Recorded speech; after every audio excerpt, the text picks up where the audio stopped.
only glucose, it is also the different interleukins, tumor necrosis factors, other hormones like epinephrine, cortisol, like that. So this is a game between insulin cat versus metabolic mice. But the story is not that simple also. You see, in Tom and Jerry cartoon, there is one dog also who is there to save Jerry. Just like that, to save metabolic mice, there is one dog in the game who actually helps to play the mice. Actually, our belief was that when cat is there, mice will be away. But it is not that simple. Dog is there to save the mice. Let's found who is the dog actually in this game. Before that, in science, we always face this challenge, that dogma displacement inertia. We know Aristotle proposed 340 BC about that geocentrism, and even after the sacrifice made by Galileo, it took 450 years that geocentrism become disapproved. So here in the field of diabetes, there is also another dogma displacement inertia actually there. When it was 1920s, 21, after advent of insulin, the entire theory of diabetes was insulin centric. Around 1975, glucagon came into the market, glucagon theory. There is an equitable distribution of glucagon and insulin that time. But now we can say after 2012, when the GLP-1 receptor agonist rocked the market, the glucagon centric theories are becoming more popular. And for that, we should acknowledge that Galileo in that field, Robert H. Unger. I am just giving some conclusion of different researches done by Robert H. Unger, that glucagon increase hepatic glucose and ketone production, catabolic features present in insulin deficiency. So it is not insulin deficiency that is responsible for that catabolic function exaggeration. It is the glucagon which is responsible for that. And hyperglucagonemia is common in all form of diabetes, type 1, type 2, all form of diabetes. And if you use some glucagon suppressor like leptin, somatostatin, that actually suppress all catabolic manifestations of diabetes, even if there is no insulin. And when the total beta cell destruction happen in glucagon receptor null mice, we not have diabetes. So you just make a mice glucagon receptor null, and also that mice has no insulin, the manifestation of diabetes will be not there. And perfusion of normal pancreas with anti-insulin serum, that actually causes marked hyperglucagonemia. Glucose responsive beta cells, normally that regulate the juxtaposed alpha cells. Without intra-added insulin, unregulated alpha cells hypersecrete glucagon, which directly causes the symptoms of diabetes. So in the solar system, there is not only one sun in diabetes solar system. It is a binary solar system, and we have two suns, insulin and glucagon. We have to respect that. And this is the natural history of diabetes, we all know. And if we see at the onset of diabetes, 50% beta cell already gone. But another thing also gone, we should look at that incretin effect. That also comes under 50% of what it is present in normal person. So incretin is again very important in diabetes thing. So this we actually learned from our undergraduate days, insulin resistance and insulin deficiency. And if there is increased beta cell workload due to insulin resistance and which followed by diminished beta cell response, that causes hyperglycemia. So this mismatch happens, but there is another important thing we should think, that is the incretin defect. That also is associated with diabetes pathophysiology. What is incretin effect? You can see the intravenous glucose. Is there any pointer? Okay. So intravenous glucose, you can see that is the right sided, the intravenous glucose level, and there the C-peptide level, which is an indirect marker of insulin value. Okay, this is the insulin value, and if you give oral glucose, that contains the same plasma glucose level, but what happened here? The C-peptide level increases. Why? Because there is something that happens in our body that causes increased insulin level, and that is the incretin effect. So there are two hormones, incretin hormones, GIP and GLP-1, that actually potentiate the insulin secretion after meal ingestion. And if you see GLP-1 that derived from the L cells, little bit distal, that is ileum and colon, they decrease in type 2 diabetes, inhibits glucagon secretion postprandially, reduces food intake, slows gastric emptying, along with GIP, that is that derived from the K cells, from duodenum and jejunum. They stimulates the beta cell mass growth, promotes insulin biosynthesis, and if you do knockout, then both of them, both GLP-1 and GIP, if we do the knockout, then it will produce diabetes. So in healthy subject, and it is the difference of incretin effect. So we can see in diabetic population, the incretin effect also decreases. So it starts from the gut, and it is the gut hormone that enhances the insulin secretion.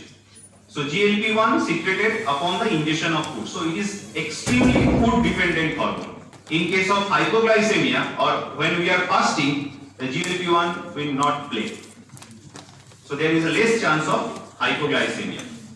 Enhances glucose dependent insulin secretion from beta cells, decrease the glucose dependent postprandial glucagon secretion, and in liver it reduces hepatic glucose output.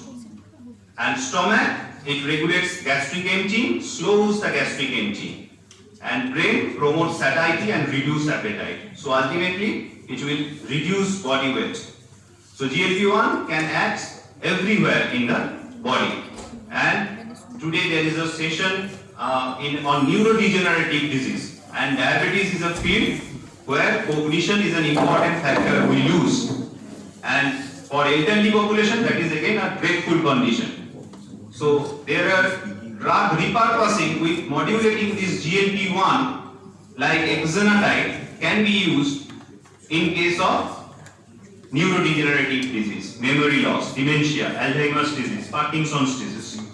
So is there any chain to bind that dog? That dog is now, most probably all of you can understand who is that dog, glucagon dog. That can be a GLP-1 analog. Why? GLP-1 analog actually acts both on alpha cell and beta cell. You see this islet cell fulcrum, it makes the balance. In case of type 2 diabetes, the beta cell activity down and alpha cell activity up. What happened? The GLP-1 de-stressed the event and make it in the neutral position. Even in pre-diabetes phase, when there is hyperinsulinemia, beta cell activity much more profound, that time also GLP-1 analog acts, and it actually makes the beta cell overactive to normal active, and it normalizes the alpha cell activity. So it is that molecule which balances the islet centric fulcrum. And why it is that? Why it is that? You can see it is a normal physiology in our body. Insulin and glucagon. Insulin in islet cell, what amount is present? In liver, it is 40 times less. And in peripheral tissues, it is 100 times less. But glucagon is all over equal. But in case of diabetes, when we are treating with insulin, we are giving insulin in the peripheral level, and that time no insulin is present in the islet cells. So if we want to increase the insulin level, then what happens? If we want to make 2000 micro-U per ml level in the islet cell, what happens? We will face tremendous hypoglycemia. So we cannot do that. That is why we need something which actually reduce this glucagon level, which is extremely high in presence of type 2 diabetes or insulinopenia. And that glucagon antagonist can be GLP-1 analog. And GLP-1 analog can address all the issues, core issues of type 2 diabetes, like it increases the insulin production, it increases the first phase insulin response, decrease glucagon level, hepatic glucose output, decrease gastric emptying, and decrease food intake. And why actually GLP-1 not broken down by DPP-4 inhibitors, but DPP-4 enzyme, because DPP-4 is selective to the natural GLP-1, not the GLP-1 exenatide, liraglutide or dulaglutide, and that is why they are unique. And if we compare it with DPP-4 inhibitors, they are more powerful in terms of insulin production, fast phase insulin response, glucose output, where DPP-4 inhibitors has no effect on gastric emptying and food intake. GLP-1 receptor agonist delayed gastric emptying and decreased food intake, therefore it reduces body weight markedly, whereas DPP-4 inhibitors no weight loss. And now we are talking about Indian perspective. Why? Indians are different than the others. So Asian Indian phenotype, what is that? We have to look our belly. So we have greater insulin resistance, greater abdominal adiposity, higher waist circumference, despite lower body mass and lower adiponectin. And that is why we are more responsive to different incretin mimetics. And you can see this is an intact GLP-1 in Japanese population and intact GLP-1 in Caucasians. So already we have much lesser normal GLP-1, intact GLP-1. So we should have more GLP-1, and that can be addressed by the GLP-1 analog. And this is the why incretin dependent therapies are more active in Asians than others. You can see even the DPP-4 inhibitors reduce around minus 1.67% of HbA1c, and in another study minus 0.92% compared to the non-Asians. And GLP-1 analogs are more active in Asians than Caucasians. So next question comes in our mind treating diabetes after that rosiglitazone saga. What is the cardiovascular outcome? Is that drug is cardiovascular safe? There are studies with exenatide. This is one real life study, real world study that shows it is safe, and dedicated cardiovascular outcome trial done with exenatide that also shows CV safety. Regarding the adverse events, it is equivalent with the placebo group. There is no difference. That is why if you go through different guidelines the ADA 2019 recommendation, which is not that much change in ADA 2020 recommendation. If there is established atherosclerotic cardiovascular disease or CKD, even without established atherosclerotic cardiovascular disease or CKD, except the position where the cost is a major issue, you can use GLP-1 receptor agonist as a first line after metformin. And if you go to the AC guideline, after metformin, again you can see GLP-1 is the first drug, then all the other drugs coming in. Because all the guidelines are now targeting, or all the scientists now believe that dogma displacement happened.